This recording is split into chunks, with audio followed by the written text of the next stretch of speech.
Logical. This is me वर्षा भारद्वाज। तो आज का हमारा टॉपिक है ज्यूरिस्डिक्शन ऑफ कोर्ट। तो फिर जल्दी से करते हैं स्टार्ट। तो हमारा टॉपिक जैसा कि मैंने बोला ज्यूरिस्डिक्शन ऑफ कोर्ट्स है आज। तो ज्यूरिस्डिक्शन में मेनली बहुत लोगों को कंफ्यूजन होती है एक्चुअल में है क्या वर्ड ज्यूरिस्डिक्शन, और कैसे हम डिटरमाइन करते हैं कि कोई भी कोर्ट के पास ज्यूरिस्डिक्शन होती है किसी मैटर को एंटरटेन करने की, किसी भी केस को एंटरटेन करने की या नहीं। So let's start with the PPT. तो सबसे पहले तो हम यही देख लेते हैं कि meaning of the term jurisdiction. Actual में ज्यूरिस्डिक्शन टर्म होती क्या है, क्या मतलब है इस चीज का कि हम बोल रहे हैं ना बार बार ज्यूरिस्डिक्शन। तो ज्यूरिस्डिक्शन का मतलब होता है कि वो लिमिट या फिर वो एक्सटेंट, हम बोल सकते हैं कोई भी सीमा, जिस सीमा तक कोई भी कोर्ट या फिर कोई भी अथॉरिटी किसी भी केस को एंटरटेन कर सकती है या फिर किसी भी केस को आगे ले जा सकते हैं, एक्सरसाइज कर सकते हैं, जिसको हम बोलते हैं मतलब पावर होती है, जितनी एक्सटेंट ऑफ पावर किसी भी अथॉरिटी की पावर होती है कि भाई किस लिमिट तक वो किसी भी केस को एंटरटेन कर सकती है। वो डिफाइन करता है कि फॉर एग्जांपल किसी के पास कोई केस आया कोर्ट के पास, तो वो सबसे पहले यही चेक करते हैं कि उस पर्टिकुलर जो कोर्ट है उसके पास ये जुरिस्डिक्शन है भी या नहीं है उस केस को एंटरटेन करने की। ठीक है, सो पीपीटी से मैं सब पढ़ते हैं अभी। Jurisdiction means limit of judicial authority, judicial authority की सीमा। ठीक है, या फिर बोल सकते हैं हम एक्सटेंट, यानी कि किस एक्सटेंट तक कोई भी कोर्ट ऑफ लॉ, ठीक है, कैन एक्सरसाइज इट्स अथॉरिटी, अपनी अथॉरिटी को एक्सरसाइज कर सकता है। किस लिमिट तक वो अपनी अथॉरिटी को एक्सरसाइज करता है, तो इसको हम बोलते हैं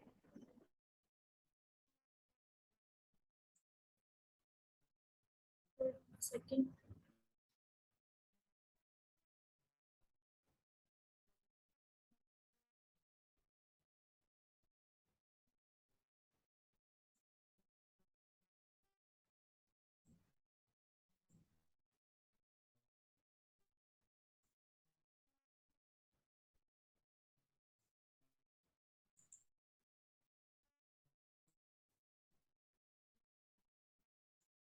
या सो किस लिमिट तक कोई भी court of law and can exercise it authority, अपनी अथॉरिटी को एक्सरसाइज कर सकता है किस पर, किससे रिलेटेड, या तो किसी सूट्स में, ठीक है, कोई भी सूट्स आया है या फिर कोई केस आया है या फिर कोई अपील आई है। अपील आती है आपकी जो लोअर कोर्ट है उससे, जो उससे ऊपर वाला कोर्ट होता है हाई कोर्ट वाला, तो उसके पास अपील जाती है। जैसे फॉर एग्जांपल अगर मैं बात करूं तो डिस्ट्रिक्ट कोर्ट का अगर कोई ऐसा मैटर है जिससे मतलब कोई भी पार्टी सेटिस्फाई नहीं है, अग्रीव पार्टी क्या करेगी फिर, डिस्ट्रिक्ट कोर्ट से कौन सा कोर्ट ऊपर होता है, हाई कोर्ट होता है, तो हाई कोर्ट में अपील कर सकते हैं। अगर हाई कोर्ट के डिसीजन से भी वो सेटिस्फाई नहीं है तो वो किस में अपील कर सकती है, सुप्रीम कोर्ट में अपील कर सकते हैं। तो अपील का कोई केस है, किसी कोर्ट के पास अपील का केस आया है, तो पहले ये चेक करेंगे कि वो अपील का केस वो एंटरटेन कर भी सकते हैं। नहीं, ऐसे नहीं होता कि हाई कोर्ट के केस के अगेंस्ट हम डिस्ट्रिक्ट कोर्ट में अपील नहीं कर सकते, ऐसा नहीं होता। हम लोअर से हाई की तरफ जाते हैं, ना कि हाई से लोअर की तरफ जाते हैं। तो इससे पता चलता है कि डिस्ट्रिक्ट कोर्ट के पास क्या जुरिस्डिक्शन नहीं है, हाई कोर्ट के केसेस की अपील एंटरटेन करने की जुरिस्डिक्शन नहीं है। वो जुरिस्डिक्शन किसके पास होती है, आपकी सुप्रीम कोर्ट के पास होती है। ठीक है, तो हमने जुरिस्डिक्शन का मतलब देखा कि वो एक्सटेंट या फिर वो लिमिट जिस पे जिस हद तक, जिस लिमिट तक कोई भी अथॉरिटी अपनी पावर को एक्सरसाइज कर सकती है, किसके लिए, किसके रिलेशन में, या तो किसी केस के रिलेशन में, या फिर कोई सूट्स है, या फिर किसी भी अपील के रिलेशन में कोई अपील आई। ठीक है, so that is the jurisdiction. अब जुरिस्डिक्शन कैसे पता लगाते हैं हम, ठीक है, इसके बेसिक ग्राउंड्स होते हैं, किन किन ग्राउंड्स के बेसिस पर हम जुरिस्डिक्शन पता लगाते हैं। अभी एक तो मैंने अपील वाला बताया, तो वो अपील भी क्या है, वो किससे रिलेटेड है, मेन जो वो है ग्राउंड है उसका वो क्या है। ठीक है, तो jurisdiction is determined mainly on the grounds of, कौन से ग्राउंड्स होते हैं। फर्स्ट इज फिजिकल ग्राउंड, कोई भी फिजिकल वैल्यू है, फिजिकल वैल्यू यानी कि कोई भी मॉनेटरी अमाउंट है या फिर कोई भी पैसा अमाउंट, मतलब पैसे से रिलेटेड कोई अमाउंट है, तो उसको हम बोलेंगे फिजिकल वैल्यू से रिलेटेड। ठीक है, पहला ग्राउंड होता है कि पहले हम चेक करेंगे कि उसकी फिजिकल वैल्यू है भी या नहीं है। ठीक है, उस कोड के अंडर आती भी है नहीं आती। ठीक है, सो ये हम सेपरेट सेपरेट करके अभी अलग अलग से पढ़ने वाले हैं जुरिस्डिक्शन, टाइप्स ऑफ जुरिस्डिक्शन में। अब नेक्स्ट आता है geographical boundaries of the court. अब किसी भी कोर्ट की जोग्राफिकल एरिया होता है, उसके बेसिस पे भी हम डिसाइड करते हैं कि कोर्ट के पास जुरिस्डिक्शन है या नहीं है। नेक्स्ट आता है सब्जेक्ट मैटर, किस सब्जेक्ट मैटर का केस है, मैटर क्या है उस केस का, तो उसके बेसिस पे भी हम डिसाइड करते हैं कि कोर्ट के पास जुरिस्डिक्शन है या नहीं है, ठीक है। So these are mainly 3 grounds to determine whether the court having jurisdiction to entertain a particular case or not. First is the fiscal value, then geographical boundaries, that is like a territorial limit we can say, and then is subject matter of the court. Then we will check the main matter, what is the main matter in the case, ठीक है। अब first जो आपकी types of jurisdiction में आती है वो है पेक्यूनरी जुरिस्डिक्शन। पेक्यूनरी जुरिस्डिक्शन क्या होता है? पेक्यूनरी जो हमारा वर्ड है इसका मतलब ही क्या होता है? मॉनेटरी लिमिट, यानी कि पैसे से रिलेटेड। अभी देखो, आपको अगर याद हो, हमने लास्ट क्लास में कोपा कवर किया था, कंज्यूमर प्रोटेक्शन एक्ट, तो उसमें हमने जुरिस्डिक्शन पढ़ी थी कि जो कमीशन थे ना, कंज्यूमर प्रोटेक्शन के जो कमीशन थे, उसके अंडर हमने जुरिस्डिक्शन देखी थी। पहली थी हमारी टेरिटोरियल जुरिस्डिक्शन, टेरिटोरियल में कुछ पॉइंट्स दिए गए थे, वो बताया था किसके बेसिस पे डिसाइड होगा। और नेक्स्ट हमारा पेक्यूनरी जुरिस्डिक्शन था, तो उसमें कुछ अमाउंट स्पेसिफाई की गई थी। देखो वो अमाउंट थी, मैं बताती हूँ भी। सो हमारे 3 कमीशन थे उसमें। पहला था डिस्ट्रिक्ट, फिर था स्टेट, फिर था नेशनल कमीशन, ठीक है। तो उसमें अमाउंट स्पेसिफाई करी थी, उन लोगों ने बोला था कि भाई अगर कोई केस 1 करोड़, यानी कि ये नेशनल कमीशन का तो 10 करोड़ तक का केस था, ठीक है। सो 10 करोड़ से ज्यादा का कोई केस है, यानी कि 10 करोड़ से ज्यादा की लिमिट है, ठीक है, तो वो कौन एंटरटेन करेगा? नेशनल कमीशन के पास जाएगा। अब स्टेट कमीशन में उसने बोला था कि 10 करोड़ से और 1 करोड़ के बीच में है। 10 करोड़ से क्या है? कम है, और 1 करोड़ से ज्यादा है लिमिट उसकी मॉनेटरी, तो वो केस किसके पास जाएगा? स्टेट कमीशन के पास जाएगा। फिर बोला था कि अगर 1 करोड़ से अमाउंट कम है, ठीक है, तो केस किसके पास जाएगा? डिस्ट्रिक्ट कमीशन के पास जाएगा। तो ये चीज उसने बोली थी, ये चीज उसने स्पेसिफाई करी थी, ठीक है। तो इससे हमें क्या पता चलता है कि जो मॉनेटरी लिमिट है वो भी बताती है। अब मान लो किसी के पास 10 करोड़ का केस आ गया, ये 10 करोड़ की अमाउंट है, तो ये डिस्ट्रिक्ट कमीशन के पास क्या नहीं है? जुरिस्डिक्शन नहीं है इस केस को एंटरटेन करने की। वो जुरिस्डिक्शन किसके पास है? नेशनल कमीशन के पास, ठीक है। So these are the pecuniary jurisdiction, जिससे हम पता लगाते हैं कि अमाउंट कितना इन्वॉल्व है केस में, ठीक है। अमाउंट जितने का होगा और जिस कोर्ट के पास जितनी लिमिट होगी, मॉनेटरी लिमिट, तो वो उसी लिमिट तक एंटरटेन कर सकता है, ठीक है। अब पीपीटी में से पढ़ के देखते हैं। सो ये तो वही है, the word pecuniary means money, पैसे से रिलेटेड, या फिर related to the capital, capital भी वही होता है मनी, ठीक है। Hence it refers to the power of court, इसका मतलब होता है कोर्ट की power to decide cases, cases को डिसाइड करने की within the monetary limits, की वे मॉनेटरी लिमिट्स के अंदर अंदर हो। मॉनेटरी लिमिट नेशनल कमीशन की क्या आती है? 10 करोड़, तो इसकी अथॉरिटी होती है कि वो ये सिर्फ 10 करोड़ से ऊपर ऊपर के केसेस को एंटरटेन करे, क्योंकि 10 करोड़ से नीचे के केस कौन एंटरटेन करेगा? डिस्ट्रिक्ट कोर्ट करेगा, और ये स्टेट कमीशन करेगा, और डिस्ट्रिक्ट कमीशन करेगा, ठीक है। तो ये क्या थी? इसकी मॉनेटरी लिमिट है। ये जो अमाउंट स्पेसिफाई करेगी ना, 1 करोड़, 10 करोड़, ये वाली, ये क्या है? मॉनेटरी लिमिट है इसकी, ठीक है। और अगर हम दूसरी सिंपल लैंग्वेज में अगर इसे बोले तो suits are maintainable in a court. Suits तभी कोर्ट में, किसी भी कोर्ट में कोई भी केस तभी एंटरटेन होगा जब इसकी वैल्यू इसकी मॉनेटरी लिमिट से ज्यादा ना हो। जितनी इसने मॉनेटरी लिमिट प्रेस्क्राइब कर रखी है, अगर 10 करोड़ कर रखी है तो इसकी लिमिट 10 करोड़ से कम में होनी चाहिए, ठीक है। अगर इसकी लिमिट कर रखी है 1 करोड़, तो इसकी 1 करोड़ से कम कम में होना चाहिए। तो जितनी लिमिट प्रेस्क्राइब कर रखी है उससे ज्यादा ना हो, उससे बियॉन्ड ना जाए। सो that is the pecuniary jurisdiction, ठीक है। अगर बियॉन्ड जाती है तो उस कोर्ट के पास क्या नहीं होगी? जुरिस्डिक्शन नहीं होगी उस कोर्ट केस को एंटरटेन करने की।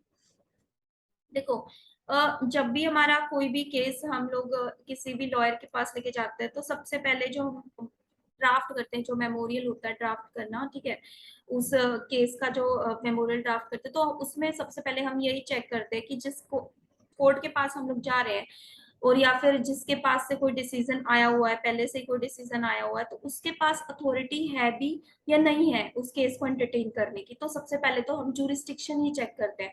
जुरिस्डिक्शन मैंने बताया आपको पहले क्या थी? Pecuniary jurisdiction. तो मॉनेटरी लिमिट देखेंगे, अगर कोपा का कोई केस आया है, तो कोपा के अंडर जो 1 करोड़ और 10 करोड़ की लिमिट है वो देखेंगे कि भाई इसके पास है भी अथॉरिटी एंटरटेन करने की केस को, अदरवाइज नहीं है, ठीक है।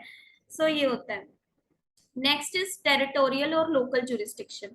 टेरिटोरियल होती है, जो आपकी बाउंड्रीज होती है, ठीक है, लोकल बाउंड्रीज जिसे हम बोलते हैं, तो या फिर जोग्राफिकल एरिया बोलते हैं, तो उसके मतलब कोई ऐसा जोग्राफिकल एरिया डिटरमाइन कर दिया जाता है कि भाई इस एरिया के अंदर अंदर कोई केस हुआ है तो वो ये कोर्ट एंटरटेन करेगा।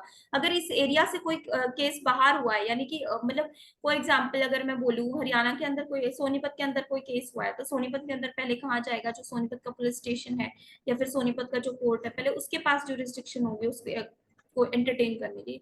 अगर सोनीपत में नहीं है, फिर उसके बाद कहाँ जाएगा, जो आपका स्टेट में, हर एक स्टेट में हाई कोर्ट होता है, तो उसके पास जाएगा, फिर देन सुप्रीम कोर्ट जाएगा। तो पहले तो क्या है, उसकी जोग्राफिकल लिमिट क्या है, सोनीपत में केस हुआ है तो सोनीपत के अंदर अंदर वो जोग्राफिकल लिमिट है, ठीक है।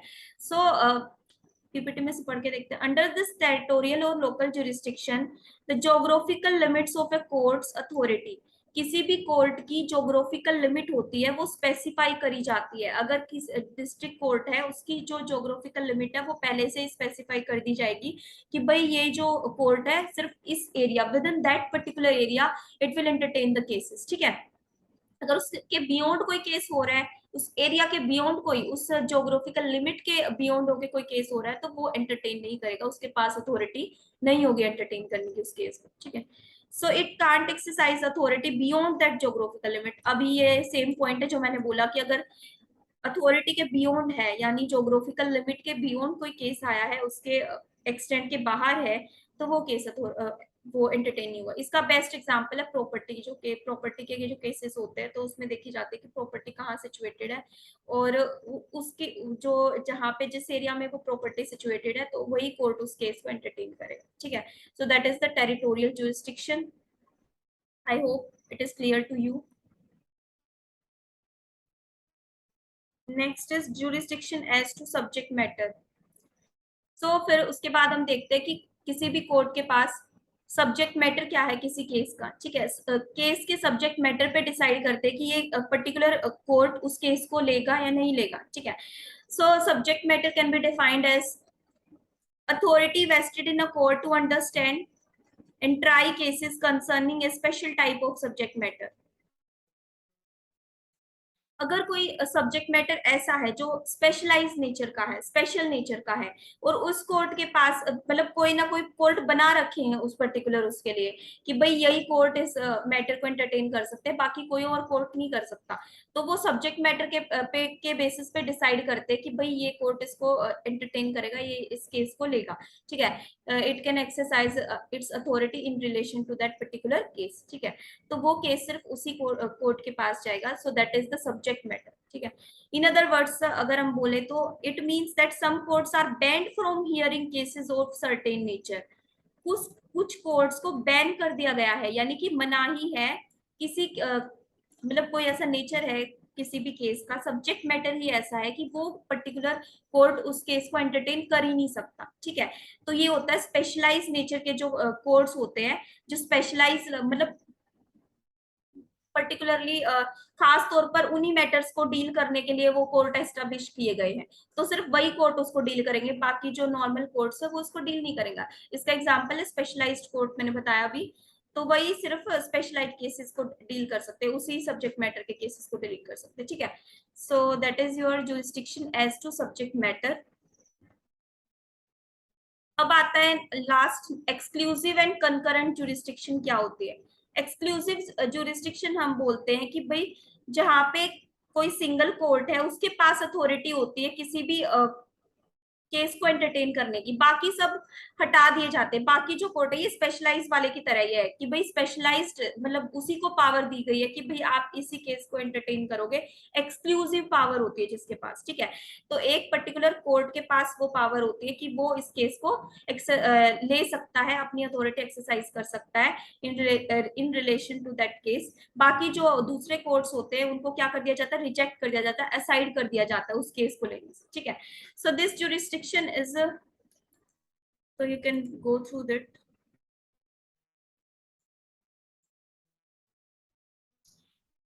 This jurisdiction is decided on the basis of subject matter dealt by a specific court। ये बताया ना स्पेशलाइज्ड कोर्ट होते हैं, तो कोई भी स्पेसिफिक कोर्ट किस सब्जेक्ट मैटर मतलब सब्जेक्ट मैटर के ऊपर बेस होता है कि भाई ये स्पेसिफिक कोर्ट इस जो उस कोर्ट के पास जुरिस्डिक्शन है इस मतलब पर्टिकुलर केस को एंटरटेन करने का, ठीक है। So next is concurrent jurisdiction. अब कंकरेंट में इसका उल्टा होता है, जहां पे दो या दो से ज्यादा कोर्ट हैं, दो या दो से ज्यादा कोर्ट अलग अलग सिस्टम के, उनके पास अथॉरिटी होती है किसी भी केस को एंटरटेन करने की, ठीक है। तो यहाँ पे क्या था, एक्सक्लूसिव में सिर्फ पर्टिकुलर एक कोर्ट सेटअप कर दिया जाता है कि भाई वही सिर्फ इस नेचर के केसेस को लेगा, बाकी दूसरे कोर्ट्स नहीं ले सकते। अब कंकरेंट में क्या है, एक या एक से ज्यादा कोर्ट भी क्या कर सकते हैं, मिलके एक पर्टिकुलर केस को ले सकते हैं, उनके पास ये अथॉरिटी होती है, ये जुरिस्डिक्शन होती है, ठीक है। So that is the jurisdiction parts. पहले हमने देखा कि मीनिंग ऑफ टर्म जुरिस्डिक्शन क्या होता है, फिर उसके बाद हमने जुरिस्डिक्शन किन किन ग्राउंड्स के बेसिस पे डिसाइड करते हैं, फिजिकल वैल्यू हो, ज्योग्राफिकल लिमिट हो, या फिर subject matter of the court हो। फिर उसके बाद हमने 3 टाइप की जुरिस्डिक्शन पढ़ी और 2 वो एक्सक्लूसिव और कॉन्करेंट एक्स्ट्रा थी। सो पेक्यूनरी होती है बेसिकली, टेरिटोरियल होती है, और उसके बाद होती है आपकी subject matter jurisdiction as related to the subject matter, ठीक है। So that's all for today. और वन मोर इम्पोर्टेंट थिंग, अगर आपको ऐसा लगता है कि कोई ऐसा मतलब टॉपिक है जिसके ऊपर चाहते हो कि वीडियो आए, तो you can comment in the comment box. और अगर आपको कोई इम्प्रूवमेंट लगनी चाहिए, मतलब लगता है कि कोई ना कोई इम्प्रूवमेंट होनी चाहिए, तो आप अपने सजेशंस भी दे सकते हो कमेंट बॉक्स में। बाकी do subscribe my channel and support like my video. Thank you so much. Take care. Bye bye. We will meet again with a new topic.